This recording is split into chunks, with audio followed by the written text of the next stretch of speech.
और हर बार देखा जाता है कि साई नगर, ओम नगर, गगन विहार, लखपत कॉलोनी, कोई भी पार्टी चुनाव लड़ती है या कोई भी कैंडिडेट आता है या कोई हवा चलती है राजनीतिक, तो उसको आगे बढ़ाने का काम आप लोग करते हो या किंग मेकर का काम करते हो, जिताने का काम करते हो। तो अब की बार भी ऐसा चुनावी माहौल है, तो अब की बार क्या प्लान है? ऐसे ही आगे बढ़ना है या कुछ बदलाव अब की बार चाहते हैं आप? देखिए, मैं आपके चैनल के माध्यम से बताना चाहता हूँ कि जब जब चुनाव आते हैं, नेता वादे करते हैं। हमारे यहाँ 2-3 इशू हैं कॉलोनी में, जैसे कि साई नगर लखपत कॉलोनी एकता विहार के सामने जमीन, उसका वादा किया पिछले पूर्व के विधायक ने कि जब हम आएंगे सत्ता में तो इसको हटाएंगे, इसका जो है जो भी इसका केस है उसको डिमोलाइज करेंगे। तो आज तक किसी ने कोई काम नहीं किया। गगन विहार के सामने 20 साल हो गए, हॉस्पिटल की नींव रखी गई, आज तक हॉस्पिटल नहीं बनाया गया। अपने वादे करते और लोगों को लुभावन दे के चुनाव जीत जाते। जिन्होंने हमें ये वायदे दिए थे कि उनके रहते हुए जमीन पर कब्जा होगा, और उन्होंने आकर के इसको तोड़ा भी। लोगों के सामने कहा कि जब तक मैं हूं तब तक कुछ नहीं होगा। इसके बाद फिर हमने अपने आदरणीय बिधूड़ी साहब को भी यहाँ से जिताया। उन्होंने भी कहा था कि मेरी सरकार आएगी तो मैं इसको खाली करवाऊंगा, लेकिन उस 5 वर्ष कुछ भी नहीं हुआ। जमीन के ऊपर ना कोई केस डलवाया गया, जमीन के ऊपर ना कोई विधानसभा में पटल पर उठाया गया। आज संसद में बैठे हुए हैं, ना संसद के ऊपर उठाया गया। 150 करोड़ रुपए के ऊपर सीबीआई जांच हो जाती है।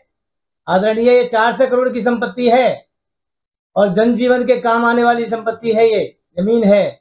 यहाँ के लोग कहाँ जाएंगे? इनको विटामिन डी की, जो कहते थे कि विटामिन डी मिल जाएगी यहाँ पर पार्क में घूमेंगे, तो वो कहाँ से मिलेगी? उन सब की नैतिक जिम्मेदारियों से ये भागे हैं, पीछे भागे हैं। इसलिए हमारी आरडब्ल्यूए ने और हमारे आसपास की कॉलोनियों ने सबने एक मत होकर के ये वायदा किया है कि इनका विरोध करना है। हम लोगों ने हमेशा रामवीर सिंह बिधूड़ी जी का साथ दिया और चुनाव भी जिताए। अगर उन्होंने जिस व्यक्ति के लिए बोला, हमने उसी के लिए जिताया। हमारे यहाँ कई मुद्दे हैं, जैसे कि इस जमीन का मुद्दा मुख्य मुद्दा के रूप में है। इन्होंने जो जमीन का बंटवारा किया वो नारायण दत्त शर्मा के कार्यकाल में हुआ। उसके बाद बिधूड़ी साहब ने कहा था, मैं जरा वर्मा जी की बात का संशोधन करूंगा, उन्होंने ये नहीं कहा था कि हमारी सरकार बनेगी।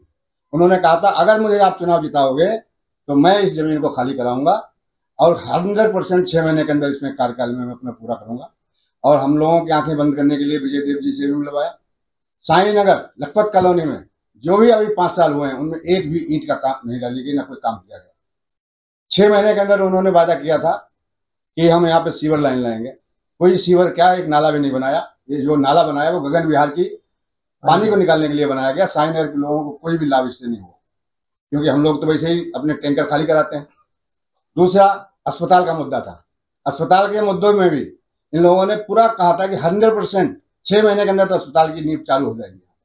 100 बेड का है, 40-50 का ही बन जाता, लेकिन कोई भी कार्य नहीं हुआ, बल्कि उल्टा कब्जा करने की कोशिश की गई यहाँ। तो और दूसरी बात, यहाँ के जो हम लोग उनके मुख्य कार्यकर्ता थे, जिन्होंने हमेशा उन्हें चुनाव इसी क्षेत्र के लोगों ने जिताया, उनको उन्होंने निगलेक्ट किया। घमंड आ गया। सांसद लगे का चुनाव लड़े, हम लोगों ने जी जान से चुनाव लड़ा और खूब लड़ाया, यहाँ तक कि पार्षद को भी लड़वाया उनके। और सारी नेगलेक्टिविटी होने के बावजूद भी यहाँ से उस पार्षद को हमने जिताया, जिसके ऊपर रेप का केस लगा हुआ था, जिसके भैंसे बनती बात थी, वहां पे सारा कब्जा किया हुआ है। और उसके बावजूद भी हमने सब चीजों को दरकिनार करते हुए उनको यहाँ से चुनाव जिताया। इन सब चीजों को देखते हुए हम सबके आरडब्ल्यू के लोग, हमारी कॉलोनी वासी लोग ने मन बनाया कि हम लोग इस बार चेंजिंग करेंगे। और एक बहुत ही शानदार आदमी, जो कि बेचारे 72-73 साल से भी ज्यादा के होंगे मेरी समझ से, राम सिंह नेताजी, हमेशा समाज सेवा में अपना योगदान देते हैं, चाहे किसी की लड़की की शादी हो, ब्याह हो, बर्थडे हो। और टैंकर का पानी का तो दूर दूर तक उनकी चर्चाएं हमेशा 12 मास चलता है, चाय है, पानी है, ये सब उनकी सेवाएं चलती है। तो इसीलिए आप लोगों का गुस्से को देख के कल की जो मीटिंग बीजेपी की, हाँ, कल की जो मीटिंग थी कैंसिल की गई है। आप देख सकते हैं कि वो बिल्कुल खाली सीटें पड़ी हुई हैं और वहां पर किसी भी प्रकार का कोई एक व्यक्ति भी हमारी कॉलोनियों से नहीं। क्या समझे यहाँ के लोग? यहाँ के लोग पूरी तरीके से गुस्सा है और और राम सिंह नेताजी को फुल समर्थन दे रहे हैं। ये तो बताया जा रहा है कि वो किसी कारणवश इसको रद्द कर दिया गया था। बहुत उनकी मीटिंग कई थी, कारण होता तो अरुण राय के यहाँ मीटिंग हुई है, अरुण राय के यहाँ मीटिंग हुई है, 1-2 मीटिंग और भी हुई है। वो मीटिंगें सब एक वहां की थी, यहाँ कल ये दिखावा है, बहानाबाजी कर रहे हैं वो, और किसी प्रकार से यहाँ के लोगों को कोई समर्थन उनको नहीं है। ओजोन बोजोन हो गया है। आज तक हम लोगों के ऊपर तलवार ओजोन की लटकी हुई है। हम लोग 7-8 किलोमीटर दूर रहते हैं जमुना जी से, वहां पर ओजोन लग सकता है 300 मीटर के रेडियस में, लेकिन यहाँ पर किसी प्रकार की ओजोन के बारे में कोई भी राहत नहीं मिली लोगों को। ना अपने मकान बनाने की छूट है और ना ही किसी अफसर का विश्वास बन चुका है। उन्होंने वादा किया है इस जमीन को भी सॉर्ट आउट करेंगे, और जो हमारे यहाँ हर लेंटर हर मकान गरीब आदमी से पैसे लिए जाते हैं 20,000, 30,000, 50,000, अगर आप समरसीबल लगवाते हैं तो उस पर लाखों रुपए मांगते हैं। ये गरीब जनता चारों तरफ से पिछड़ी है। इसलिए नेताजी ने हमसे वादा किया है कि ओजोन, लेंटर वगैरह के पैसे, सबमर्सिबल का, रोड नाली खरंजा, हॉस्पिटल की सारी व्यवस्था चुनाव के बाद वो हमको वादे किया है करेंगे। इसलिए हम सभी लोग राम सिंह नेताजी के साथ हैं, उनका समर्थन किया है। तो सर, मेरा सवाल ये है, आप लोग RWA के सदस्य हैं, आप लोगों की जिम्मेवारी है कि कॉलोनी वासियों को सुविधाएं मिले, और आप लोग इसलिए RWA बनती है कि जो भी समस्या है कॉलोनी की आप लोगों के पास आती है और आप उसका समाधान करें। क्या लग रहा है, आप लोगों ने कॉलोनी वासियों से बात की इस मामले में कि हम लोग इस बार राम सिंह नेताजी के साथ जा रहे हैं, और आपको क्यों विश्वास है राम सिंह नेताजी पे, जब आपने अपने जो प्रत्याशी जो रामवीर सिंह बिधूड़ी जो भाजपा के प्रत्याशी रहे यहाँ पे क्षेत्र में, जो अब सांसद बन गए हैं, उनको जिताया, उन्होंने आपका काम नहीं किया? तो क्या लग रहा है ये राम सिंह नेताजी जीतने के बाद आपका काम करेंगे, इतना विश्वास कहते हो क्यों? देखिए, हम घर घर गए हैं, हमने लोगों से राय मशवरा किया है, उसके बाद लोगों ने अपना डिसीजन दिया कि इस बार हम राम सिंह नेता के साथ रहेंगे, क्योंकि हमको यहाँ बहुत टाइम होगा लोगों के साथ सेवा करते करते। हम हर नेता के पास हर चुनाव में रहे, 20 साल हम एक आदमी के साथ चुनाव में रहे, वो सांसद बन गए। कभी भी उन्होंने लोगों के बारे में या उनकी समस्याओं के बारे में कभी भी निदान नहीं किया है, ना सोचा है। चुनाव जीत जाते हैं, अपनी कोठी बंगले में पहुंच जाते हैं, वहां अपने नेतागिरी करते हैं।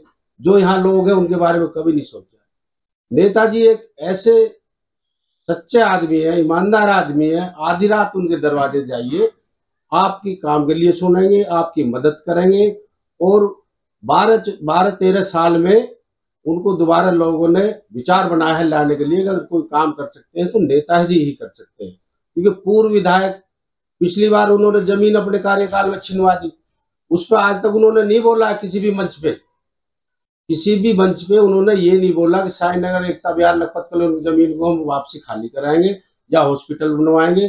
कहीं कोई ऐसा विचार उन्होंने किसी मंच से नहीं बोला है। राम सिंह नेताजी ने खुलकर अपने मोदी चौक से ये बोला है कि भाई हम इस बार जब चुनाव जीत कर आएंगे तो सबसे पहले इस समस्या का समाधान करें। बीजेपी की सभा यहाँ पे फ्लॉप होने का या निरस्त होने का कारण हम क्या माने? आप लोगों का गुस्सा, यहाँ की कॉलोनी का गुस्सा? बीजेपी की जो कल मीटिंग होनी थी, एकता विहार लखपत कॉलोनी साईनगर गगन विहार के लोगों ने उसको बिल्कुल निगलेक्ट कर दिया है। चारों इलाके ने जो हाँ जी, समस्या सबसे ज्यादा यहाँ यहीं के लोग, कोई भी नेता हो, कोई विधायक हो, यहाँ के लोग उसको भरपूर समर्थन देते हैं, यहीं से जीतते हैं लोग, और फिर यहीं सारा जो भी उल्टा सीधा काम है उसको यहाँ होता है। उगाई यहाँ से होती है, सारी चीजें यहाँ से होती हैं। आप देख लीजिए, गली मोहल्ले में कोई ऐसा पार्क नहीं है जहाँ आदमी बड़े बूढ़े बच्चे खेल लें या बैठ जाएं या कहीं अपनी धूप सेक लें। एक यही जमीन थी, इसको कब्जा करवा दिया गया है। इसका कोई आज तक समाधान नहीं किया है, ना कोई अपने संसद में किया है, ना विधानसभा में किया है, ना कहीं और किया है, ना कोर्ट में गए हैं। इन्होंने मिलजुल के इस जमीन को घेर लिया गया है। जितना मिल बांट के इनको खाना था वो इन्होंने अपने आपस में खा लिया है। जब चुनाव आते हैं तो बड़े तरीके से ये लोगों को सपने दिखाते हैं, इसको तोड़ देंगे, इसको खत्म कर देंगे, ओजोन खत्म कर देंगे। ओजोन को आज कितने साल हो गए, आज तक किसी ने उस पर कोई कार्रवाई करी। नेता ने, अब संसद में भी है, पहले विधानसभा में थे, हर जगह थे कि ऐसी चीज है ओजोन जो हटेगी नहीं। यहाँ से जमुना 1.5-2 किलोमीटर है, ओजोन जो है 300 मीटर पे होता है।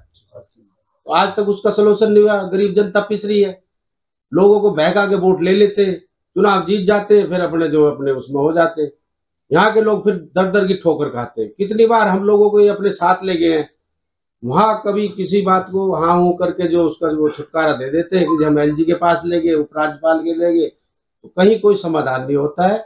अब हम लोगों ने मन बना लिया है कि राम सिंह नेता को लाएंगे और सारे जितने हमारे मुद्दे हैं उन पे हम उनको करके काम करवाएंगे। हम लोगों का कदम है सारे लोग एकजुट होकर श्री राम सिंह नेताजी के पक्ष में मतदान कराएंगे। नेताजी को ही क्यों? क्योंकि नेताजी ने शुरू में ही यहाँ पर जो इलेक्ट्रीफाइड हुआ है, बिजली का काम हुआ था शुरू में, जब हम लोग पहले अनऑथराइज रूप से कटिया उटिया डाल के बिजली लेते थे, तो नेताजी ही वो शख्सियत थे जिन्होंने सबसे पहले यहाँ खंभे लगवा के और तार डलवाने का काम किया था और इलेक्ट्रीफाइड किया। प्राइवेट बिजली दिलवाई थी लोगों को कॉन्ट्रैक्ट बेस पे। पहले आत्माराम पंचाल और राजकुमार वगैरह लोगों ने बिजली दी थी, तो हमारा बिल भी आता था उसका।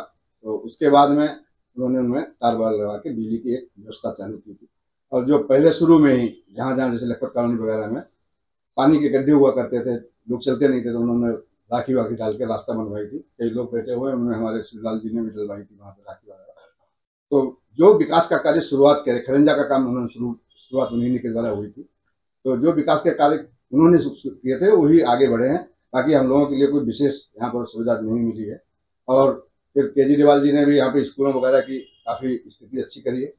अब यहाँ ओजोन का समस्या है, आपको पता होना चाहिए कि जमुना जी से लगी हुई तो वो जो आपकी मदनपुर खादर पुनर्वास कॉलोनी है उसमें जमुना जी से लगी हुई है, और हम यहाँ 6-7 किलोमीटर दूर बैठे हैं। उनके लिए ओजोन क्यों नहीं? वहाँ स्कूल भी बना हुआ है, डिस्पेंसरी बनी है और हॉस्पिटल भी बनाया गया है, थाना भी बनाया गया है।